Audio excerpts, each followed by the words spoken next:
Welcome to USA Global TV and Radio, where our mission is to provide education, entertainment, hope, and inspiration. USA Global TV and Radio connects you with experts and audiences all around the world every single day to help you succeed in business and to live a richer life. Visit us at usaglobaltv.com to learn about career and life-changing training and mentoring programs like the Listening Mentor. Subscribe to our newsletter to stay informed about our special programs and offers. Discover how you can become a guest on one of our shows or a host or producer of a USA Global TV and Radio show of your very own. That's USA Global TV and Radio, where the doctor is always in.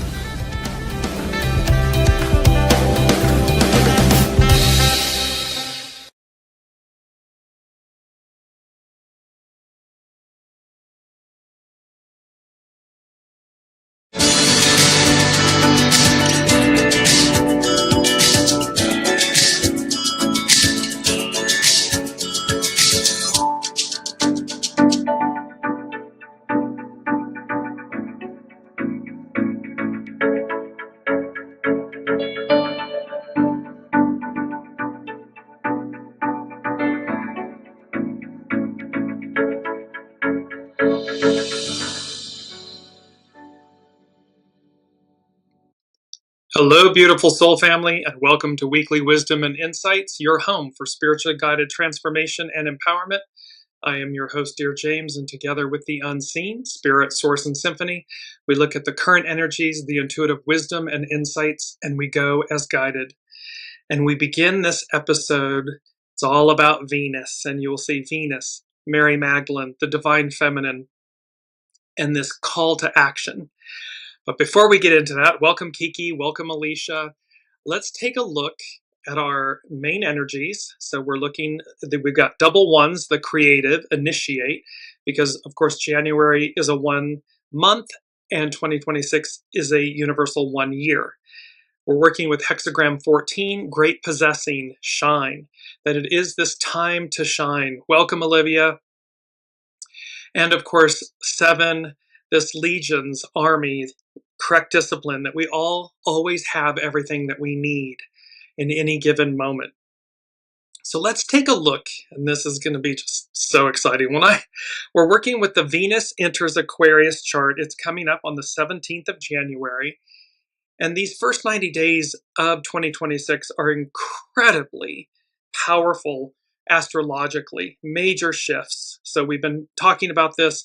Neptune on 1/26/26, Neptune re-enters Aries. It will stay there as we move forward. It's followed by Saturn entering Aries in early mid-February. They'll co-present. And then we have the first 2 eclipses, a solar eclipse on the 17th. We change from the snake, the wood snake, to the fire horse on the 17th of February.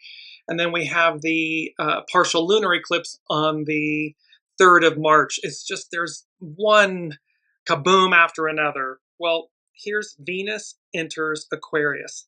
And back on March 22nd of 2023, it was number 4. Let me just bring this back up here for a second. It was number 4 and 5 in that show. And it was the fact that Mary Magdalene takes the lead, takes the helm.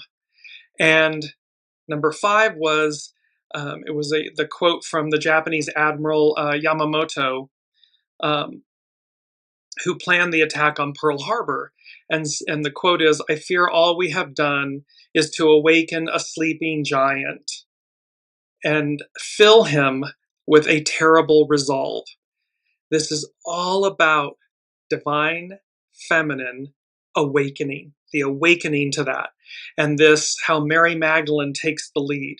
So let's take a look. Venus, we're going to connect Venus, Mary Magdalene, and the Holy of Holies.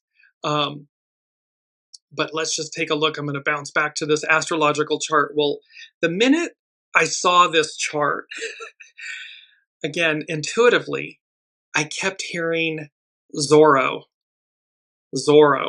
And 2026 is the great awakening, the great unfolding. So, Zorro.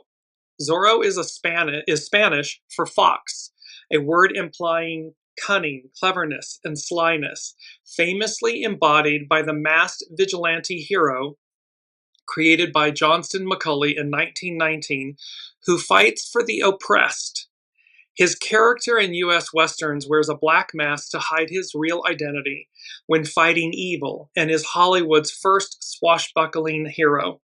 He wields a cape and a sword with panache and announces his presence by slashing the letter Z on a wall with his sword. Like the legendary English outlaw Robin Hood, Zorro robs from the rich and gives to the poor. So we have this beautiful chart. Again, it was just Zorro, Zorro, Zorro. And then, why? Well, because we're looking at these, and you see the 3 slashes, of Zorro on the astrological as above, so below.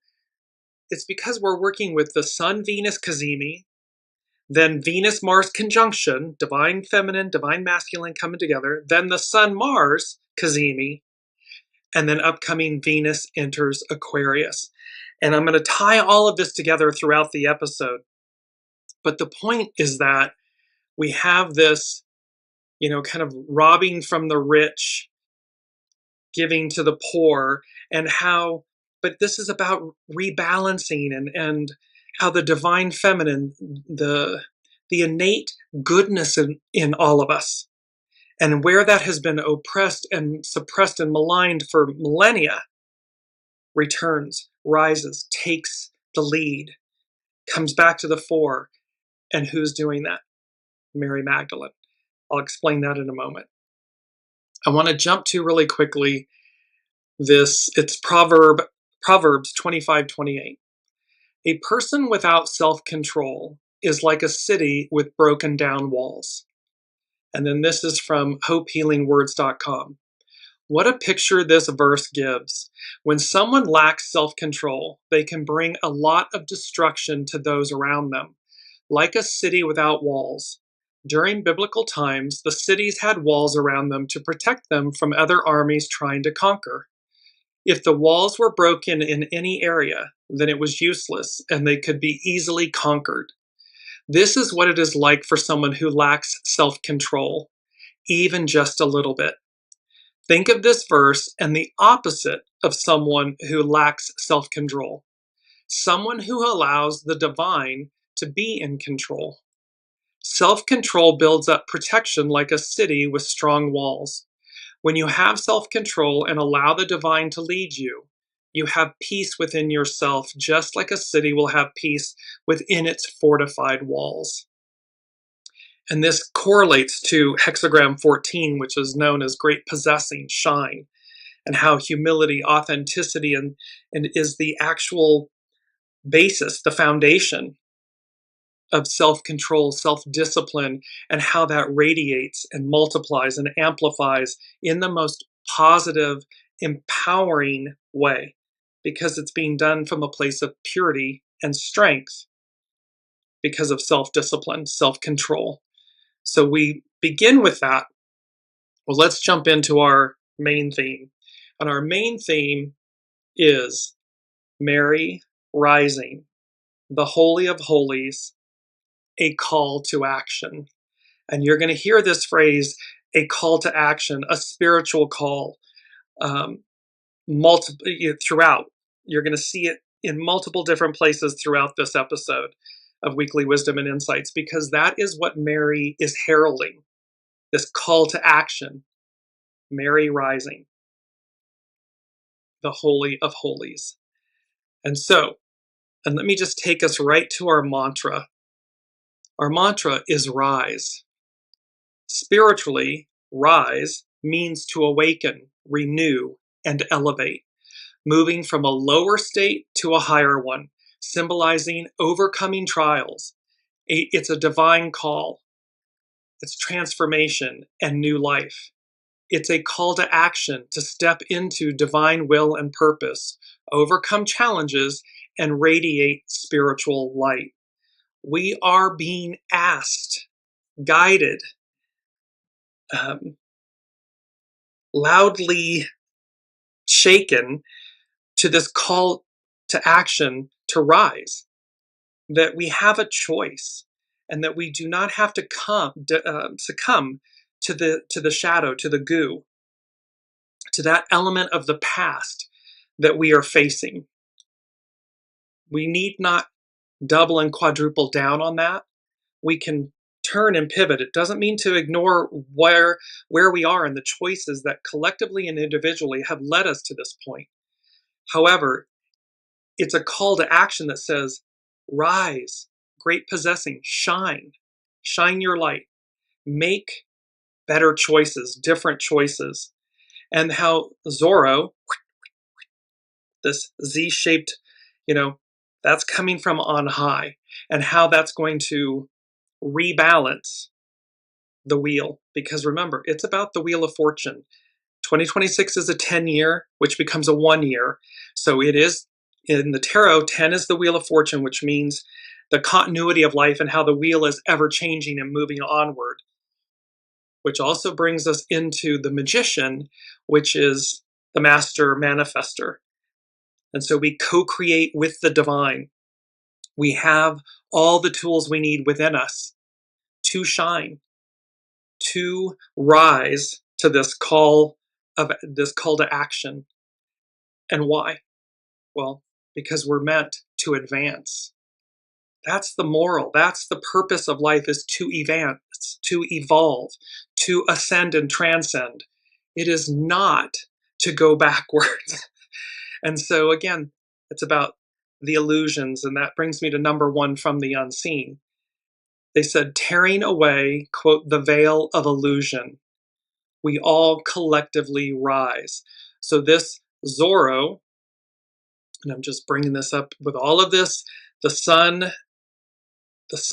Venus, and Mars conjunct, having these Cazimis being together. And then Venus entering Aquarius, the sign of the future. And how Zorro, how in Roman times or Greek times they would have said, and how the gods, God, the as above so below, the unseen is saying, we've got you. We got you, boo. We've got you all. And it's number 3 from the unseen is Zorro. Takes a bite out of crime. Bigly. There's a pun playing there. So Zorro takes a bite out of crime. Bigly. 3 exclamation points. And then 3 slashes. So there may be 3 major events that take place, that transpire. Decisions, actions, people finally rising to push back. That takes a bite out of crime, out of the goo. And that takes a bite out of crime is McGruff. It's the, pardon me, let me put my specs on. The crime dog slogan. It's from the National Crime Prevention Council in 1980. This take a bite out of crime, and it's the McGruff crime dog. Well, that immediately went into number 4 of the unseen from them. And I heard Canis Major, that's the constellation Canis Major, Sirius A. Sirius A is known as the dog star. It's the brightest star in the night sky. And Sirius A sits at 14 degrees Cancer. So let me just bring this the astrological chart back up. And so here's Jupiter, the great benefic, is at 19 degrees Cancer. So Sirius A and Jupiter retrograde are sitting, they're conjunct, they're next to one another. And they are directly opposing the Moon, Mercury, Mars, and the Sun. So they're playing this pivotal role, this Zorro aspect of how they're going to illuminate. It's going to illuminate what's been hidden. It's going to take a bite out of crime. It's going to level the playing field is what I'm hearing. This kind of reset. Remember, it's a hard reset, this hard reset. And that in essence, no matter how you try to create evil and chaos and discord in the world, there is a higher power in charge. There is a higher power that can wipe out. Again, if that Proverbs, if you're not utilizing self-discipline, self-control, well, then, a person without self-control is like a city with broken down walls. And so the unseen is making it very clear. We're stepping in. We're in control. And while everything is purposeful, everything plays its part in its role, so that we see, is this, individually and collectively, is this the world we wish to live in? And when that answer is a resounding no, it's not. We want what's on offer before us. Well, then it's a call to action. We must all rise to the moment, to the occasion. It's number 2 from the unseen. One for all and all for one. And then they said divine intervention. Because remember, we're all in reciprocity. So what we do to another, we do to ourselves. What we do to ourselves, we're doing to others. What we do affects the unseen, the other realms of existence, and vice versa. And so this one for all and all for one. And of course, it's a famous saying from the 3, and they put in parentheses 4 musketeers. And so you have this Zorro, Robin Hood, the 3/4 musketeers. There's a theme here about how it's not massive armies. Zorro is one individual, Robin Hood, one individual. The 3/4 musketeers, 3/4 individuals, can change the trajectory of the world positively. So while we're seeing that happen negatively, and of course then it's not just those single actors, there are those that aid and support, right? So big themes here. Mary rising, the Holy of Holies, a call to action. Let me just bring up that image because it is so incredibly beautiful. And you see her scarlet robe, and so forth, being released as she's rising. There's a higher octave. We've talked about this a lot, this higher octave that is available to all of us and that we are ascending to, that we are moving into this Aquarian era, matriarchal era, the divine feminine era, the return of the purity and the reverence and the respect of the divine feminine within all of us. This is not, again, gender-based. There is divine feminine within all of us. And divine masculine, of course, and where are those in harmony and where are they out of balance? And so this Mary rising is about bringing back the harmony and the divine feminine element so that we get into harmony, so that we learn how to speak with one another and treat one another. And first and foremost, we must figure out how to do that with ourselves. So first and foremost, where are we within ourselves? Where are we out of balance? Too much yin, too much yang, not enough? Where are we individually? And then how does that ripple out into our relationships, our communities, our governments, our nations, our world? That's where we are. So we have tearing away the veil of illusion. We all collectively rise. One for all and all for one, divine intervention. And this has Zorro, Robin Hood, the 3/4 musketeers, and how Zorro takes a bite out of crime, bigly. 3 slashes, so 3 major events upcoming. And this Canis Major, Sirius A, how Sirius A, the star, is conjunct Jupiter. It's known as the dog star.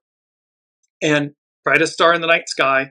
It's our closest, so the Canis Major Dwarf Galaxy is our closest galactic neighbor.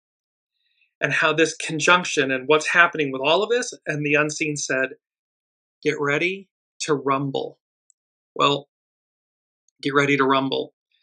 It's a famous catchphrase of boxing announcer Michael Buffer, signifying the start of a fight or competition, originating from Muhammad Ali's Rumble, young man rumble, and trademarked by Buffer, becoming a massive cultural phenomenon used across sports, entertainment, and media for decades. Here's the important, to build excitement and signal impending action. So here the unseen is talking about Canis Major, the constellation, our closest galactic neighbor, Sirius A, the brightest star, conjunct Jupiter, the great benefic, ZORRO, Venus entering Aquarius, and all of this, and the Cazimis, and this get ready to rumble, this trademarked announcement to build excitement and signal impending action in a positive way. We see some impending actions that could be very negative, catastrophic, creating further chaos. But the Master Weaver, the host, says, not so fast. Not so fast. So let's jump into, and I want to tie this in. Here's Chani Nicholas, the astrologer. This is from her, the weekly issue number 98. Welcome, Elizabeth. Sorry, let me just see. Yes.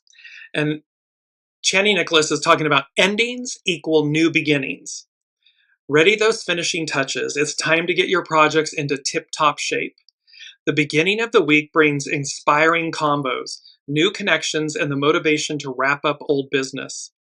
Hint, for best results, mix work with play. When Venus, the planet of fun and relationships, enters Aquarius on Saturday, the 17th of January, our focus shifts to our communities. And also, Mercury, the planet of communication, teams up with Mars, the planet of aggression, on the same day. So prepare to cut through any tension that builds and say what needs to be said. Sunday's new moon in Capricorn, which we'll cover next week, will help you tie up any remaining loose ends. Allow yourself time to contemplate what's worked and what's tired. Then outline your next goals. See, again, we're out with the old, in with the new. This is from last week's, that was a blank slate, 2026, a blank slate. So there's this kind of and we're ending the year of the wood snake. We finish on the 17th of February and enter the year of the fire horse. So in the ending is the beginning, beginning is the ending. So we've got all of this energy. These first 90 days are high octane. So let's bring it back. So I want to go to Gene Key 61. And this is from Richard Rudd, Gene Keys, The Pulse. And Gene Key 61 is known as psychosis, inspiration, sanctity. What if everything in your life were sacred? So in essence, what if we treated everything in our lives as though it were sacred? It would be a different world. We would be different. Gene Key 61 is about inspiration from the higher planes. Mary rising, the Holy of Holies, a call to action, how Mary Magdalene takes the lead. This is the key of sanctity, where everything, even the lowest of the low, is seen and known as sacred. Try applying this to something in your life this week, but always ongoing. And this is a quote from Richard Rudd. Kindness is an extraordinary power. We can speak words of kindness and let that kindness resonate through our voices as genuine feeling coming from inside of us. Open to this possibility. And perhaps together we can tune into the currents of what it means to truly thrive as a species, even in times of change. We are in times of great change. And so we're moving. Remember, this is from psychosis to inspiration to sanctity to the revered. Well, I want to bring in This is, again, continuing with Gene Key 61, and this is from Glenda Hilsentiger, with credit to Alicia Hugevild and Christina Crow. And Gene Key 61, Sanctity. The 61st Gene Key moves from the shadow of psychosis to the city of sanctity, and it is the way of inspiration. We think that the world our mind sees is the world, yet this is not seeing the world created by the heart. This is our civilization. It comes about through greed, lust for power, and fear of death. The world of the shadow frequency. The word psychosis simply means a condition of the mind. So when we begin to move into states beyond the mind, we move into the territory where mainstream consciousness doesn't want to venture. It wants to keep us boxed in. It wants to control the narrative. It wants, the algorithms want to feed us more and more of something.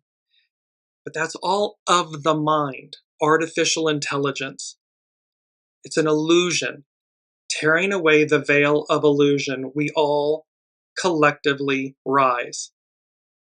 So this is moving beyond the mind into the territory where mainstream consciousness doesn't want to venture. It doesn't go there because science needs to retain its objectivity. And beyond the mind is an utterly subjective terrain. Beyond the mind is knowing. It's the divine feminine. It's your soul source connection. It's the master weaver, the host, the all that is. And when we put the ego, mind, personality, human in the sidecar, and we listen to our soul, that which is unseen, but it's all present, it's all knowing. And it is our internal knowing, gut, instinct, intuition, knowing. It knows. It knows true north. When you're working with the shadow of psychosis, look carefully at the thinking that you hold dear. Look at everything you've learned and know that this is a journey of unlearning. The knowledge can be useful.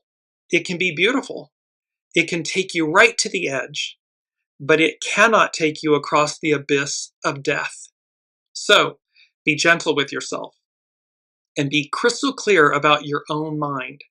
It isn't the enemy, but it isn't here to protect you either. We tend to use it, the mind, to try and make us feel safer.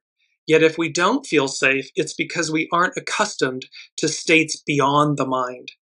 When we're afraid of the unseen, our intuition, our soul source connection, and we simply reside in the mind, look what happens in the world. That's because it's devoid of the divine feminine, the intuition, the knowing, the soul, that nourishment that guides us to do no harm, to love thy neighbor as thyself, and thy God, the unseen, above all other. Inspiration serves to loosen the hold of your mental constructs so that you can open and expand your capacity for love. Being inspired is listening to that which comes from within, from beyond the veil. It's allowing that to re-imprint your awareness with its truth. The secret to this gene key and to all of life is the beauty, wonder, and the healing power of creativity. The great creator, this is the one card, the magician, that we're co-creating with the divine, from the divine. And when we allow that to come through us, to permeate, that was our key word last week, when we allow that to permeate our being, anything's possible. And in the highest octave, the highest purity of that. Creativity soothes the mind. Music especially is the greatest salve for a troubled soul. Playing, listening, singing, it doesn't matter which. Music allows, it's music of the spheres, music, it's numbers. So music allows the mind to find its natural geometry, its harmonic basis within the world. The gift of inspiration is playing with the music of creation, whether it's dance, art, building, gardening, cooking, anything that has heart. that is attuned to a higher harmonic principle. Music has the power to move people, to lift us up, to excite us, to invigorate us, to care for us, comfort us. To be inspired means to be filled with the breath of life, to allow your soul to express its deepest longing, meaning its deepest purpose, its deepest value, to experience what it feels like to be divine. The 61st gene key looks for the sacred by creating it. It seeks the holy. It aspires to become empty in order to be filled with the divine. And only if you've cleaned the inner temple can the higher emanations enter. This is about emptying the vessel, honing and polishing our stone, making space for the new, making space for the divine. Because again, if we're locked in our ego, mind, personality, human, our thoughts, and those thoughts are impure, destructive, we bring more of that to us. However, when we connect to a higher octave, a higher power, and we make space for that to enter, then it becomes all encompassing. It permeates. So even the smallest speck of fear will keep the divine from entering. It takes courage to follow this path. It's a lonely but lovely path. This is that path where we're threading the needle. It's that very fine path, the path less traveled. And yet once we hone and polish that, we exercise the soul, we exercise that muscle, it grows in strength and confidence and presence. And so this is that beautiful, and here's something that everybody, when we have, intrusive thoughts or fear, simply stop and say, faith. Repeat the word faith. So when you're feeling fear, just keep saying to yourself the word faith, faith, faith, because they cannot coexist. Faith and fear cannot coexist at the same time. So you shift yourself, which means you're shifting your entire energy, your entire octave that ripples out, to choose faith. Or you can repeat the word love. So when something fear-based comes in, repeat the word love. You'll watch how it repels other things away, negative energies and so forth. So faith, love, these types of words. And in conclusion with Gene Key 61, to find wisdom, you must give up knowledge. Wisdom is alive. It's vibrant, wild, spontaneous, illogical, and paradoxical. Anyone can gain knowledge. Few become wise. The higher states are not the goal. It is the integration of higher states that is our destiny. And that demands that we are in our body, healthy, here in the world, as we explore what lies beyond this world that we can see. This is about bridging the two, as above, so below, and how, we walk in human bodies, in human form, yet we are divine. And it's allowing our divinity to come to the fore. Mary rising, the Holy of Holies, a call to action, how she will lead the way, and how she did so 2 millennia ago. Let's get into that. So let's look at Mary rising. And to do that, let's step back. We're going to step back for a second. Apostle to the apostles. Mary Magdalene is called the apostle to the apostles because she was the first person to see the risen Christ and was commissioned by him to announce the resurrection to the male apostles, who initially disbelieved her, making her the first messenger of the gospel's central event, a title formally recognized by figures like St. Thomas of Aquinas and the Catholic Church. She was a devoted follower, a witness to the crucifixion, and a financial supporter of Jesus' ministry. St. Thomas of Aquinas called Mary Magdalene the Apostolorum Apostola, apostle to the apostles, because she was the first person to witness the risen Christ and was commissioned by Jesus to announce his resurrection to the apostles themselves, making her the first messenger of the gospel's most crucial event, a role emphasized by her deep love and perseverance. This title highlights her unique mission as the primary witness and herald of the resurrection, this renewal, establishing her as a model for Christian life and the dignity of women within the church, a status affirmed by Pope Francis's elevation of her feast day. So there's this, and there are key aspects to this, but what we're being shown, what the history shows, is it was Mary Magdalene. It was this woman representing the divine feminine who was entrusted, is the one that was chosen to deliver these messages of resurrection, of new life, of hope. What she did then, she will be doing, again, astrology and so forth, and time, it's not identical, it's cyclical. And so there's this aspect of how she will do what she did then, again, now, for all of humanity, so that we do what? We rise.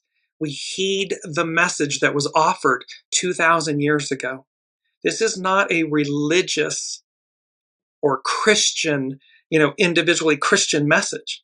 This is a universal, spiritual, faith-based message that transcends all, because it was made available to all. And so let's get into this even further.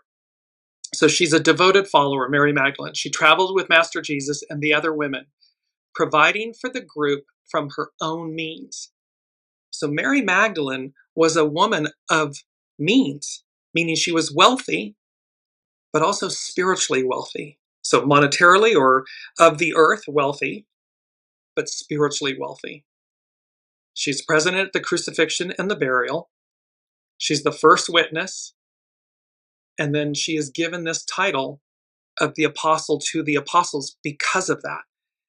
It even states in the Bible that she said, I will reveal to you that which the Master Jesus, kept from you to the other apostles. So she was entrusted with this divine knowing. Mary Magdalene's experience highlights the themes of transformation, faithful love, and inner wisdom, inviting others and followers to trust revelation, it's awakening, and inner knowing. Her story underscores the importance of women in early Christianity and their direct encounter with Christ, Master Jesus, even when challenged by male disciples. So here, look at the four. So we've been in this era of patriarchal Piscean rule, and how the divine feminine has been challenged, and how we've all been, shown to how to dim that light, the light of the divine feminine. And yet it's one of our greatest gifts, is this intuition, this knowing, this nurturing nature, this birthing of life that comes through the feminine. Now we have Venus as Mary Magdalene. We're going to tie these two together. So the connection between Venus and Mary Magdalene arises from shared symbolism. Both represent divine love, transformation, and the light bringer, with artists often depicting Mary Magdalene with Venus-like beauty to show her spiritual rebirth from a fallen state, linking her to classical ideals of female divinity, sensuality, and mystical resurrection, especially in Gnostic and Renaissance traditions, where she embodies both earthly desire and heavenly light. This symbolism ties Magdalene to ancient goddesses Ishtar, Aphrodite, and the planet's celestial patterns, the pentagram, that 5-pointed star. And let me just bring this up. because it's all about, we had this before, Venus, Venus, Venus. Well, this is the flower of Venus, the five-pointed star. And how in Renaissance times and especially in Gnostic and Renaissance traditions, she embodies this. And so it's the planet's celestial patterns, the pentagram. She is known, Venus is known as the morning and evening star, portraying her as a powerful feminine archetype of spiritual awakening and sacred sexuality. Sacred sexuality is the higher octave. It's not the carnal octave. It's the higher octave of the divine union of masculine and feminine. The purity of them, the reverence for them, the harmony of them, the yin-yang of them. Ultimately, the Venus Magdalene symbolism reclaims her as a powerful, light-bearing figure, bridging classical pagan divine feminine mysteries with Christian iconography.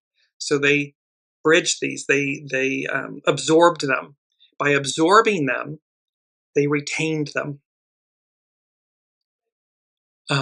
Key connections, interpretations. Mary Lucifera and the Lightbringer. In some traditions, she's called Mary Lucifera. Lucifera means Lightbringer, connecting her to Lucifer, the ancient Roman name for Venus, the morning star. In Gnostic texts, she's seen as a vessel for spiritual wisdom, Sophia, embodying the soul's ascent from illusion, or tearing away the veil of illusion. We all collectively rise. So she's seen as a vessel for spiritual wisdom, known as Sophia, embodying the soul's ascent from illusion, the Venusian realms, to divine wholeness. This is all bringing us about, and the orbit of Venus creates a five-pointed star, a pentagram on Earth, linking her to ancient wisdom and the petals of Venus, symbolizing the divine feminine cycles. During the Renaissance times, we had the troubadours, and this reverence, great reverence for the divine feminine. It was in pockets of places in southern France, in the Occitane region, and places, and it all where the Cathars and the Templars were, and so forth, where they knew and understood a higher octave of the divine feminine. And yet, the powers that be at the time snuffed it out, suppressed it. Now we're at the end. We're at the end of the Piscean era, the patriarchal era, and the beginning of the Aquarian matriarchal era, where this Mary rising, the Holy of Holies, a call to action, is rising within us. We're seeing it. And number 5 from the unseen, they're saying lead by example. And then the song, the lyrics from Celine Dion, it's all coming back to me now. We had this a few shows ago. It's all coming back to me now. And this call to action, in that when Neptune enters Aries, Saturn follows. Major cycles are beginning anew. I mean, multi-year cycles are beginning anew. So this is lead by example. It's all coming back to me now. The awareness of all of this truth, the veils of illusion being torn away, Mary rising. And what the unseen is saying is it's going to awaken within us. We're going to know it, feel it, think it. It's going to permeate our being with this awareness, with this truth. As we watch the dogma of the past, these illusions fall away. This is not to demonize the masculine or the men in the world. That is not the moral of the story or the point. It is to recognize within all of us where our divine masculine shadow elements are overrunning, the asylum, so to speak, where they're creating a false narrative. In Gene Key 61, how we go from psychosis to sanctity, city. It's a call to action. And lastly, in modern interpretations, Mary Magdalene's seen as the divine feminine archetype and the Holy Grail. embodying resurrection, rebirth, and the coming goddess epic, which is a Venusian mysteries focus. So there's a coming epic, a goddess epic. It's a divine feminine era epic. And we're all being called to rise to the occasion. So here is Venus, Mary, rising. And this ties into our mantra again, rise. And I just want to bring that up really quickly because the mantra rise, there we go. So spiritually rise means to awaken, renew, and elevate, moving from a lower state to a higher one, symbolizing overcoming trials, a divine call, transformation, and new life. It's a call to action to step into divine will and purpose, overcome challenges, and radiate spiritual light. So I know we just had that, but I wanted to repeat it because it also goes into our key word. And our key word, and I'm going to come back to Mary Magdalene. And our key word is transcendence. And look at that radiating gold within. Transcendence, existence or experience beyond the normal or physical level. Experience that goes past normal limits or the ability to achieve this. The act of rising above something to a superior state. Spiritual transcendence means going beyond ordinary experience to feel connected to something larger, like the universe, God, the divine, or humanity, dissolving self-boundaries to find deeper meaning, purpose, and unity, often through practices like meditation, prayer, nature, or art, or music. It's a shift in perspective from the limited self to a vast, timeless awareness, fostering feelings of awe, peace, and interconnectedness. So we have the beautiful rise, and we have transcendence, and we have Mary rising, the Holy of Holies. So let me go back to and complete Mary rising, the Holy of Holies. So again, spiritually, Venus, being Mary, rising signifies an awakening of the divine feminine, embracing beauty, love, pleasure, and self-worth as powerful forces, moving beyond superficiality to embody softness as strength. So we don't need to roar. We don't need to over-exercise our divine masculine. We can just be in resonance, in balance, in harmony.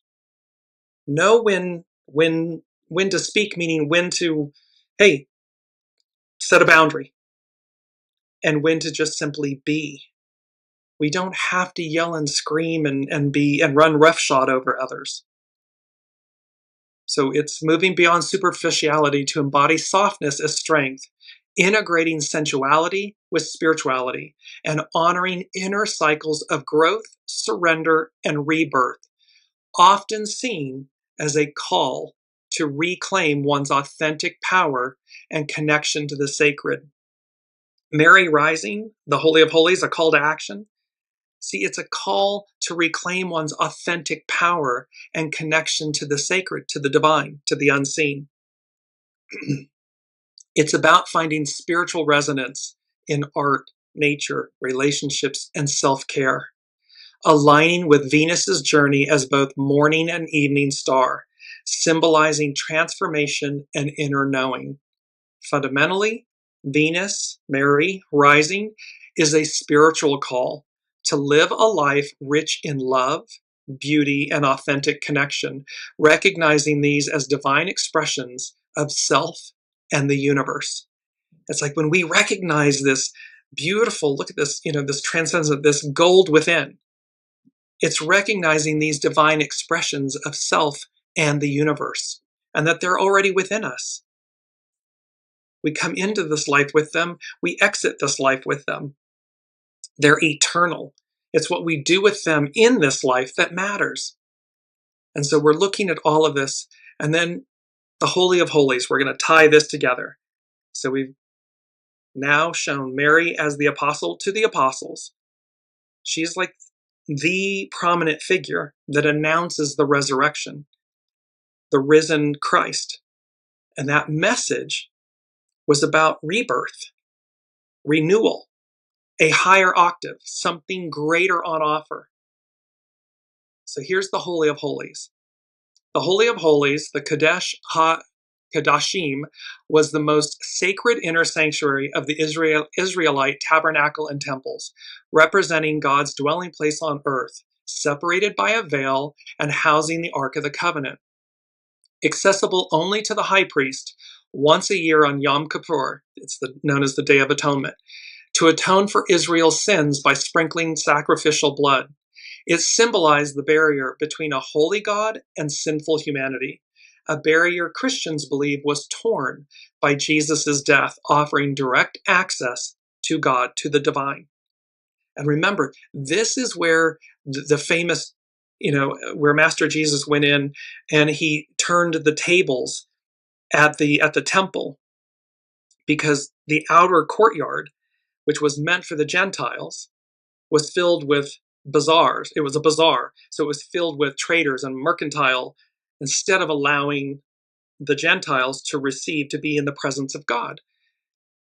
And he says, I believe it's the Philistines, he was saying to them, you bar from the people what is not rightly yours. The message that Master Jesus had 2,000 years ago, this tearing the veil of illusion being torn away, and in this is that you have a direct connection to the divine, to God, to the Father, to the divine, the master weaver, the host. And what is it that we're doing with it? Are we exercising that connection? Are we awakened? How does it change us? This is not, again, a religious matter. Master Jesus was literally confronting the temple priests to say, what are you doing? And there's many verses that talk about go and pray in your closet, not in public and so forth. This isn't something for, that because you attend something and you're doing something in a certain way, that you understand that connection, or that you are utilizing it or harnessing it in the most pure and powerful manner. This is all speaking to the fact that 2,000 years ago, he said to the powers that be, the earthly, priestly powers that be, you're obstructing the people from the Father, from the host, from the divine, and they have an innate, direct connection. Mary Magdalene was entrusted with heralding that message to the others. She will do so again now. And 2,000 plus years later, it's incumbent upon us to heed the beauty, the purity of that message, that direct connection. That your soul source connection is the highest connection there is. And when you go direct, you have an unbreakable bond. It's unbreakable regardless. But the point is that, are you aware of it? This is a Mary rising, one for all and all for one, divine intervention. We all rise. We all collectively rise. In Judaism and the Old Testament, the innermost room of the tabernacle and later the Jerusalem temple is where the Holy of Holies is. It contained the Ark of the Covenant, the tablets of the law, and the mercy seat where God's presence, the Shekinah, manifested. Access was strictly forbidden to all but the high priest, who entered once yearly on Yom Kippur for atonement rituals. It marked the ultimate presence of God, of the divine, requiring immense holiness and separation from sin. But remember, Master Jesus tore that requirement and opened the way. In Christianity, Jesus' death is seen as the new access, the tearing of the veil, signifying that his sacrifice opened a new direct path for believers into God's presence, into the divine. Christians believe that believers can now enter the Holy of Holies, meaning God's presence, the divine's presence, through faith. Faith in Master Jesus, faith in the unseen, faith in the divine, and Master Jesus as the ultimate high priest. The veil, a thick curtain embroidered with cherubim, separated the Holy of Holies, symbolizing the barrier between the divine God and man. In Solomon's temple, the Holy of Holies was a perfect cube, symbolizing perfection and God's all-encompassing presence. Now we connect Mary Magdalene and the Holy of Holies. This connection between Mary Magdalene and the Holy of Holies centers on John's Gospel account, where she sees two angels at Jesus' empty tomb, a scene interpreted as mirroring the Ark of the Covenant's cherubim in the temple's Holy of Holies, making her the first to, quote, see God's, the divine's presence in a new, accessible way, thus becoming a priestly figure and apostle to the apostles, who proclaims the resurrection. Jesus transforms the tomb into a new holy space, and Mary, once seen as or mistook as deeply defiled, becomes a model for this new access to God, to the divine, a significant shift from the Old Testament's exclusive priesthood. The priesthood was divine masculine, patriarchal. This was a shift from that moment. It's 2,000 plus years later. And the moral of the story is the divine feminine, she's the one that heralded the message. She's the one that led us to this awakening, this possibility. Yes, by all means, it is Master Jesus, the Son of God. Yes. Without it, it all doesn't happen. And yet the divine feminine, the knowing, is what spreads the word, the awakening to this direct connection to God, to the divine, to the unseen. And so the tomb is the Holy of Holies, the empty tomb where Jesus' body lay, becomes a new sacred space, a new Holy of Holies. The two cherubim, the two angels at the head and foot of where Jesus lay, directly recall the two cherubim of the Ark of the Covenant, between which God's presence dwelt. Mary's priestly role. By seeing this vision, Mary Magdalene assumes a role similar to the high priest who alone could enter the Holy of Holies, but now for all believers. For all believers of the unseen, for this higher octave of being. She becomes the first person to see the risen Christ and is commissioned to announce his resurrection, fulfilling both priestly, seeing the holy, and prophetic, proclaiming roles. And then she's finally honored. Pope Francis finally honors her by acknowledging her title of apostle to the apostles, and recognizing her pivotal role in announcing the resurrection, a task traditionally reserved for the apostles, men. And this, of course, it's not a hidden understanding or secret. Look at the empowerment and the power of the divine feminine. And so when you're in fear or afraid or don't wish to share that power, that empowerment, you malign, you oppress, you suppress. And that's where we've been. And we're disconnected from that intuition, that knowing. It's greatly diminished. Well, Mary rising, the Holy of Holies. And it has symbolic significance. In the new covenant, Jesus' resurrection redefines holiness, opening up direct access to God, to the divine, symbolized by Mary's experience at the tomb, moving beyond the restrictions of the Old Testament temple.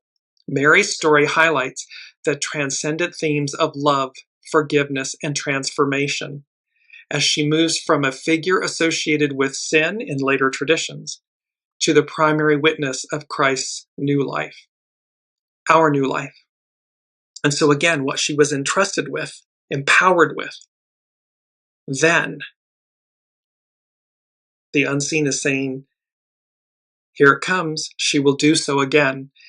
And that this time we heed the message, leading by example. It's all coming back to me now. This awareness of the truth. Number 6 from the unseen, they said, I heard the lyrics, hey sister, go sister, soul sister, flow sister. It's the lyrics from Lady Marmalade. And they said, demeaned and diminished no longer, the divine feminine restored. And the spiritual meaning about, pardon me, I'm looking, here we go, sorry. About Lady Marmalade. It carries a spiritual meaning centered on female liberation, empowerment, ownership of desire, and solidarity, meaning soul sisters, stemming from its origins as a song about a New Orleans prostitute, but evolving through its iconic versions into an anthem of unapologetic self-expression, particularly for women of color, changing societal norms. It speaks to claiming one's narrative, embracing sensuality, the intuition, the knowing, the divine feminine, and a powerful, almost primal connection between women. And so again, this is where the pendulum has swung so far one direction for so long. The natural, not outcome, but, you expect the pendulum to swing wildly to the other side. And this is where I say again, it's so important for us to heed the message that the divine feminine and the matriarchal era, the Aquarian era is about harmony, balance, unity, oneness, where the two, the divine masculine, the divine feminine, are in unity and harmony with one another. It is not, pardon me, the divine feminine over the divine masculine. And so we must address the fear, we've got to address the elephant in the room, where the divine masculine, who's been in charge for 2,000 plus years, is threatened, feels threatened. And for those that are, gendered female, recognize how that fear of the divine masculine creates. It's within us. It does not matter that your gender is female in this lifetime, because that divine masculine fear resides within all of us. So how do we bring them into unity and harmony? That's what's most important.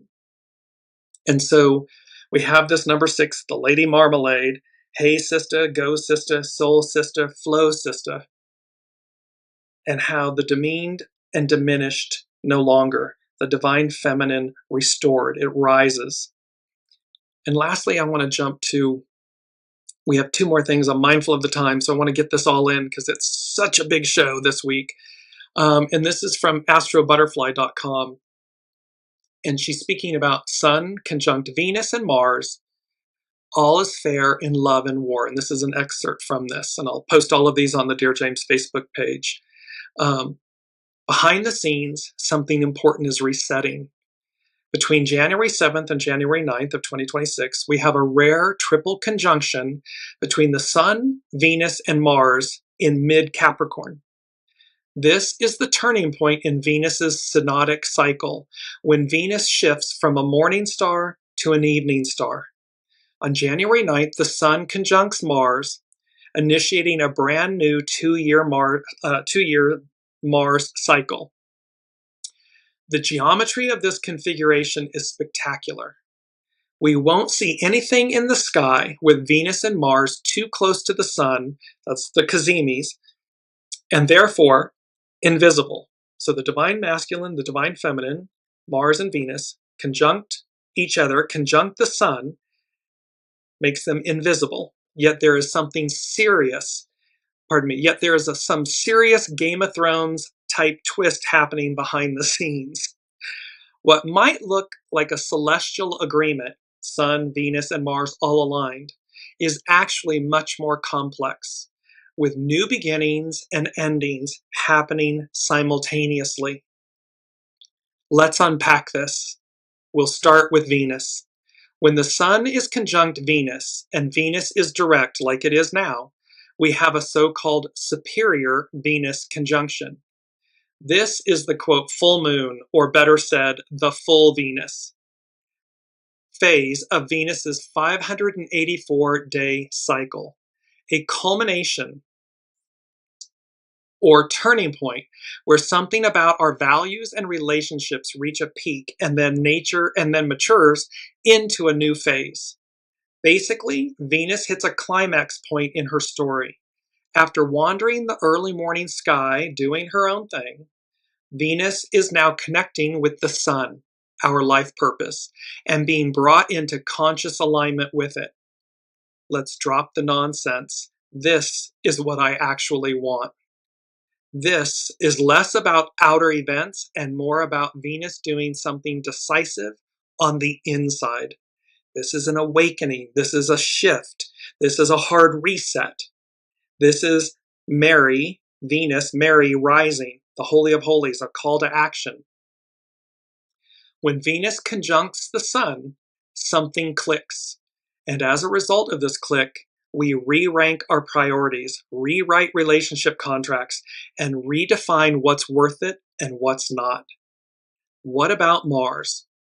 Mars's cycles are about how we go after what we want, because remember, it represents the creative force, the divine masculine. Mars cycles are very important because they describe what we are actually doing in the real world. When Mars is reborn with the sun, our instincts reset, and we feel motivated to start again with a new set of goals. A Sun-Mars conjunction, Cazimi, marks the beginning of a brand new hero or heroine's journey, a time to start fresh with new intentions and make new commitments. So you see how this is all aligning, like there's a new year. Then there's the switch from the Chinese New Year, from the wood snake to the fire horse. We have Mary rising, the Holy of Holies, this call to action, a divine call. astrobutterfly.com, Sun, Venus, and Mars. What's especially interesting is that right now the Venus and Mars cycles overlap, creating a triple Sun, Venus, Mars conjunction. This triple conjunction is not, is not accidental, but part of a pattern. Venus-Mars conjunctions form a broader 32-year rhythm. Each conjunction belongs to a series, and in the midpoint of each series, there is a Venus-Mars-Sun conjunction. So we've got a 32-year cycle or rhythm, and then in the middle of it, they come together. New series begin in a Venus-led way. She's calling the shots.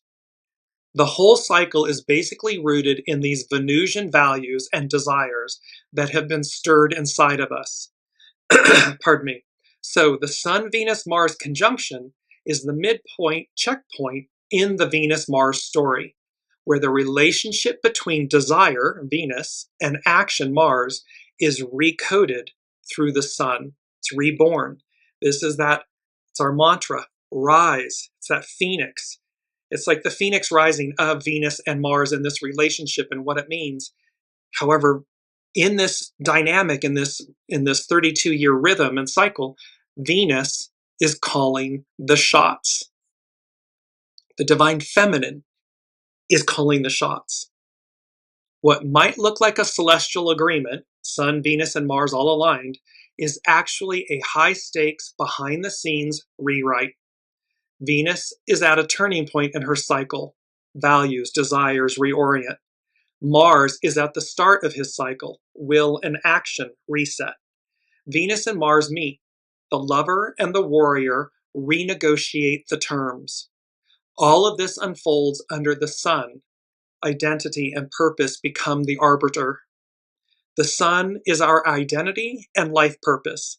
So this checkpoint is a reality check, clarifying how our wants and desires need to be adjusted if they've become misaligned, unrealistic, or out of touch with a deeper purpose.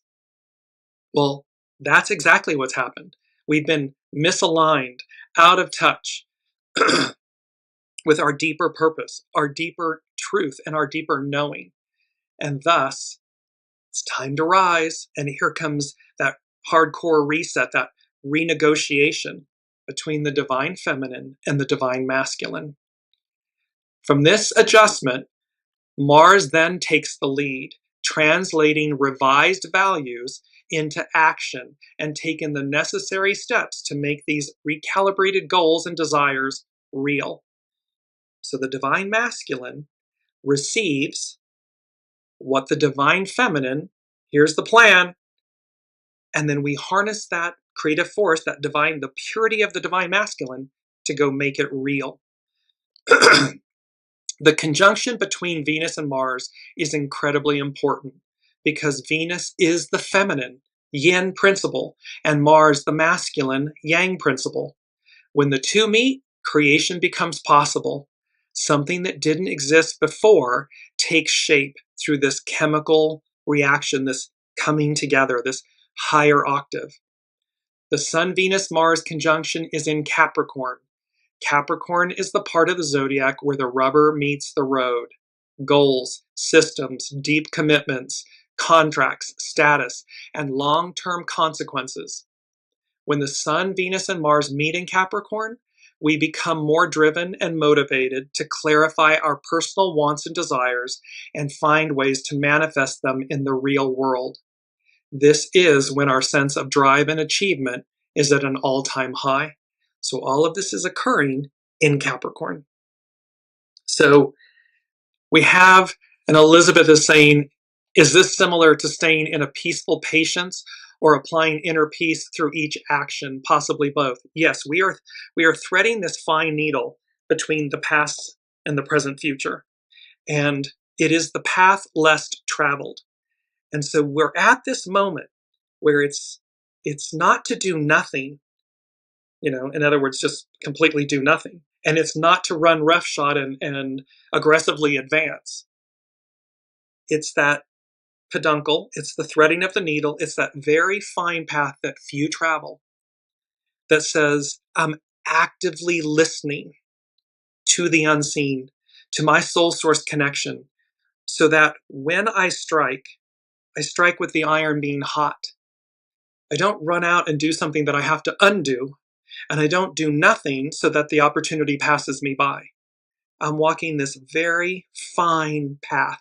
And what they keep showing me, it's almost like the walls. We had Proverbs, the Proverbs 25-28, about the walls of the city. Well, around the walls of ancient cities are the walking paths, where you could walk the perimeter. So they're showing me this very narrow, or like the Chinese wall, the Great Chinese Wall. It looks, when you look down on it on topography, it looks very fine and narrow. And there's the vastness that's out beyond it.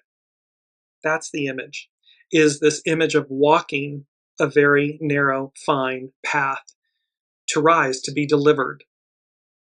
And so however you stay in harmony and pace and peace with that. So again, faith, love, anything that balances you to stay in the mindset of that you're walking that fine path, and that you do so with willingly, with exuberance, with faith and determination and commitment, knowing that you will be delivered exactly where you need to be. That is what all of this is speaking to, and that Mary, Master Jesus, all of everything that happened 2,000 years ago is being brought to the fore for us to heed the message of what was on offer then. But we've somehow diminished it and delayed it and oppressed it and suppressed it and given that power away. When Master Jesus said 2,000 years ago to the priests of the temple, what are you doing?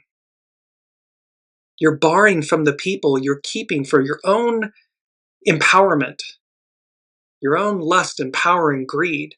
You're barring from the people what is rightfully theirs.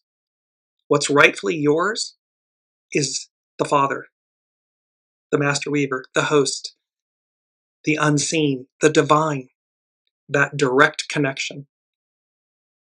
And how when you come into alignment with it, it's a game changer, period.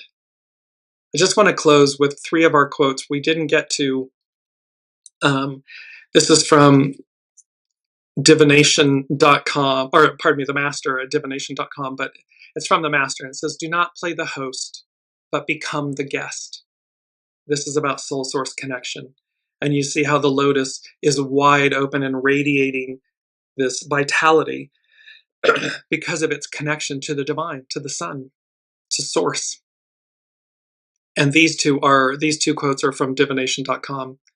At the core of true success lies unselfishness, generosity, and modesty. So at the core of true success, it is the divine feminine. Unselfishness, generosity, modesty, humility, grace, knowing.